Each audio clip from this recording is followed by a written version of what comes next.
So the big problem out there right now is the increase in data.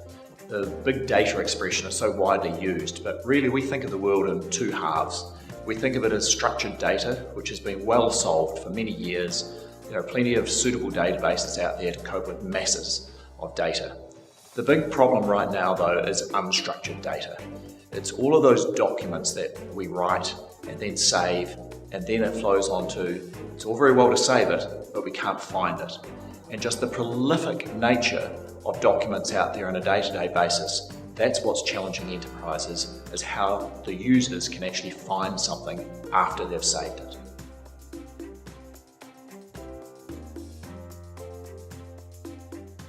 So with all of that unstructured data, there's a massive problem. There's just so much data out there in all of those documents. Keyword search, which is the traditional way of searching, simply can't cope with millions of documents. The most common word in there it's going to find and present you with pages of results.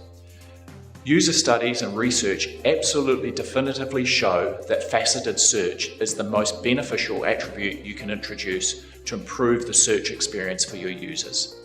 Pingar enables that by simply reading inside the documents and extracting all of the metadata so that when you're searching for terms, we can understand what was in the document and help you find it. The net outcome of that is that you might find your result is on the first page because it understood what you were looking for versus on several pages later just because it was a word that was used very often.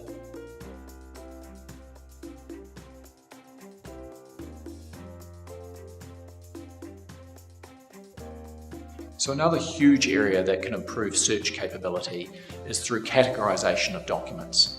So for example, I could be looking for whiskey contracts. I might have suppliers of whiskey, for example, Johnny Walker. But in the contract, it may never mention the word whiskey. It simply may have Johnny Walker.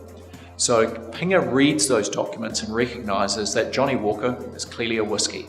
So if I search for whiskey contracts, I'll find all of those suppliers and the different brands of whiskey. Similarly, if I've got millions of documents in a file share system and I'm migrating them to a document management system, I would categorize them on the way through. And I could go through millions of documents and, for example, I could categorize all of the contracts. There are lots of different types of contracts. There could be lease contracts for premises. There could be employment contracts. There could be supplier contracts. So all of those different types of contracts, we can categorize them. There's no effort on your part, it's completely automatic, and of course you can get through millions of documents and find things that would be inconceivable for a human being to do.